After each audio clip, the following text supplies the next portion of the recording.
할렐루야. 오늘 드릴 설교의 말씀 제목은 성전의 참된 의미입니다. 본문은 사도행전 7장 46절로 50절의 말씀입니다. 다윗이 하나님 앞에서 은혜를 받아 야곱의 집을 위하여 하나님의 처소를 준비하게 하여 달라고 하더니 솔로몬이 그를 위하여 집을 지었느니라. 그러나 지극히 높으신 이는 손으로 지은 곳에 계시지 아니하시나니 선지자가 말한 바 주께서 이르시되 하늘은 나의 보좌요 땅은 나의 발등상이니 너희가 나를 위하여 무슨 집을 짓겠으며 나의 안식할 처소가 어디냐? 이 모든 것이 다 내 손으로 지은 것이 아니냐 함과 같으니라. 아멘. 이스라엘 자손을 애굽에서 인도하여 내신 하나님께서 광야에서 모세에게 성막을 짓게 하셨고, 이 성막이 솔로몬 때에 성전으로 발전하게 되었는데, 성전은 율법과 함께 이스라엘 백성들의 신앙의 핵심 요소로 자리 잡게 되었습니다. 그런데 점차 이스라엘 백성들은 성전이 갖는 참된 의미를 잃어버리고 또는 망각해버리고 성전 자체를 숭배하는 잘못을 저지르기 시작하였습니다. 그리고 이러한 성전 숭배는 초대교회 당시 극에 달해 있었으며, 예수님의 제자 그룹에서도 바로 유대교와 같은 성전을 숭배하려는 파와, 성전은 건물이지 그것이 주의 몸이라거나 하나님이 그곳에 계시지 않다라는 의도로 대립하기도 하였습니다. 이에 스데반은 49절에서 하나님은 성전에만 계시는 분이 아니라 온 우주의 통치자이심과 성전 역시 하나의 건축물에 불과하다는 사실을 강조함으로써 유대인들의 외식적이고 인본주의적인 신앙의 잘못을 지적하기에 이르렀죠. 먼저 스데반은 44절에서 하나님이 주신 장막을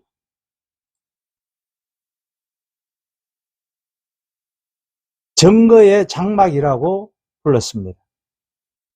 성막을 증거의 장막이라고 부른 이유는 성막 언약궤 안에는 하나님이 살아계심을 증거하는 하나님이 친히 주신 십계명을 새긴 두 돌판인 증거판이 있었기 때문입니다.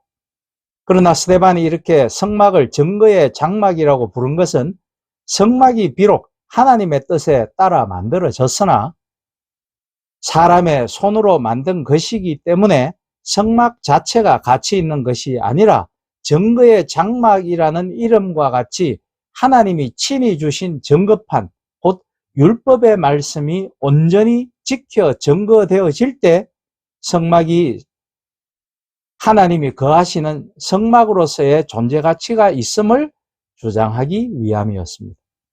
하나님의 말씀이 지켜지지 않는 성막은 그저 사람이 만든 종교의 한 유물, 즉 텐트에 불과할 뿐이라는 것입니다.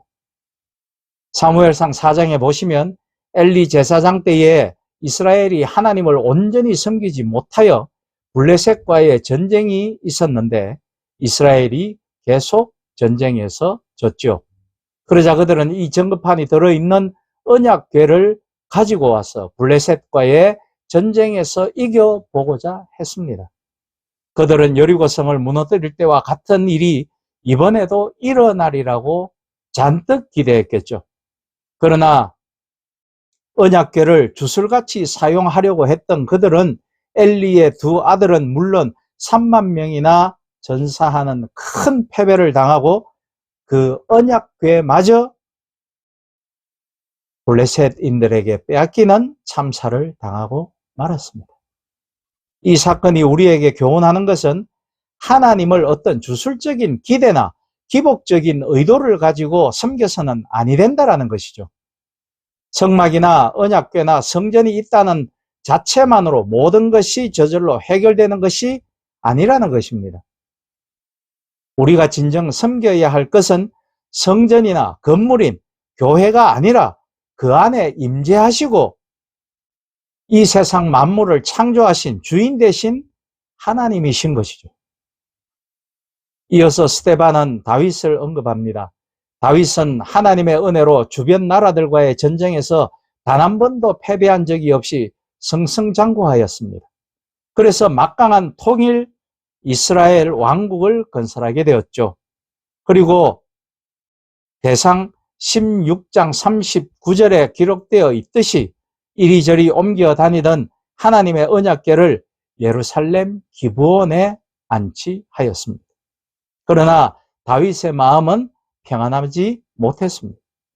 나는 백향목 궁에 살거늘 하나님의 궤는 휘장 가운데 있도다 라고 사무엘 하 7장 2절에서 그는 탄식하고 있습니다.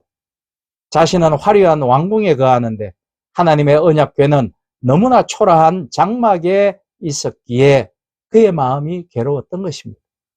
그래서 다윗은 성전을 건축하기로 결심합니다.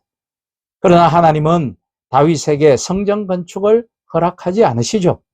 다윗은 전쟁으로 피를 많이 흘린 사람이기 때문에 하나님은 성전이 피 흘린 대가로 이루어지고 건축되어지는 것을 기뻐하지 않으셨습니다. 그 내용도 역시 역대상 22장 7절로 8절에 나오죠. 성전은 평화의 상징이었기에 평화로운 때에 평화로운 방법으로 건축되기를 원하셨습니다. 그렇다면 여러분, 하나님께서 다윗에게 성전 건축을 허락하지 않자 다윗이 성전 건축 계획을 포기했습니까? 그렇지 않죠. 그는 비록 자기 때에 성전 건축을 하지 못할지라도 그의 아들 솔로몬이 성전을 건축할 수 있도록 만반의 준비를 해두었습니다. 하나님께 기도하여 성전의 설계도를 준비하고 또 성전 건축에 쓰일 막대한 재료들을 미리 준비해 두었죠. 그리고 이스라엘 민족이 애굽에서 나온 지 약 480년이 지난 후 주전 966년에 성전을 드디어 짓기 시작해서 7년 만인 주전 959년에 다윗의 뒤를 이은 솔로몬이 다윗이 준비한 모든 건축 재료들을 가지고 성전을 완공했습니다. 그런데 스데반은 오늘 본문 48절에서 지극히 높으신 이는 손으로 지은 곳에 계시지 아니하나니 라는 솔로몬 왕의 고백을 인용합니다. 손으로 지은 곳이란 본래 사람이 만든 것, 우상을 가리킬 때에 사용하는 말입니다.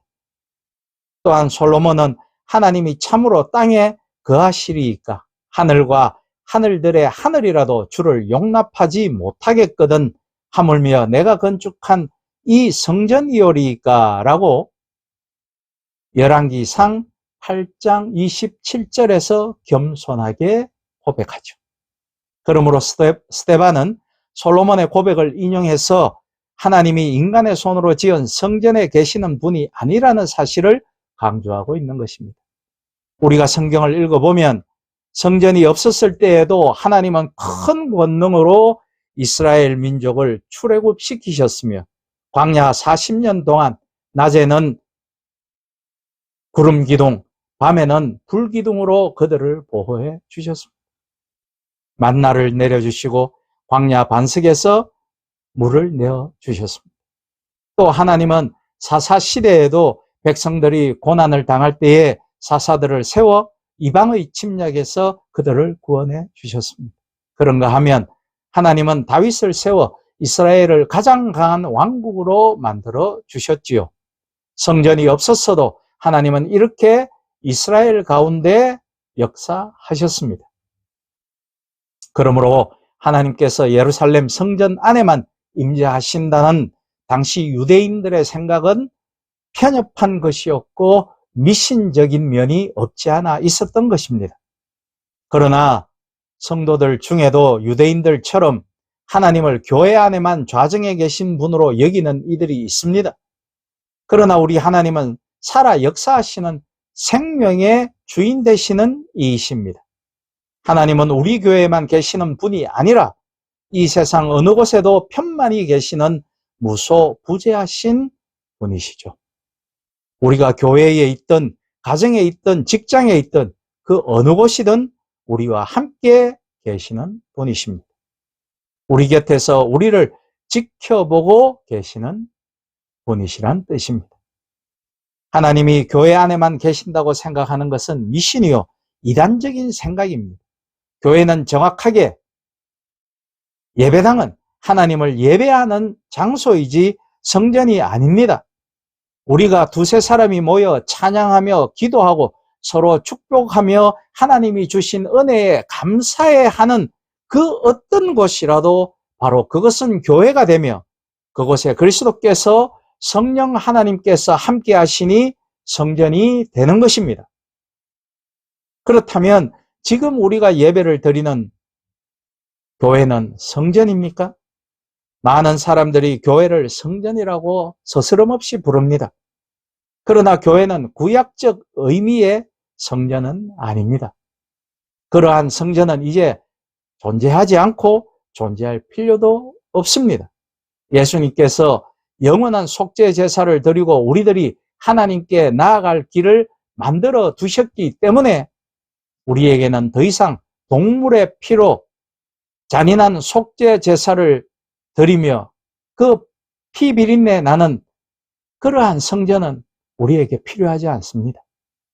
그러므로 성전이 없어도 우리는 얼마든지 우리 주 예수 그리스도의 이름으로 하나님과 성령님과 교제할 수 있는 것입니다. 그런데 예배당은 또 한편으로는 필요합니다. 온 성도가 모여 합심하여 예배드릴 처소, 그리고 믿는 자끼리 교제하는 처소, 성찬 예식을 거행하는 처소, 그리고 하나님의 영광을 위해 사역을 도모하기 위해 모이는 장소는 필요한 법이니까 말씀입니다. 초대교회 때부터 우리 믿음의 선배들은 예배할 처소를 마련하여 모이기에 힘썼습니다. 그러니 예배당은 신자들의 규모에 따라 필요한 것이죠.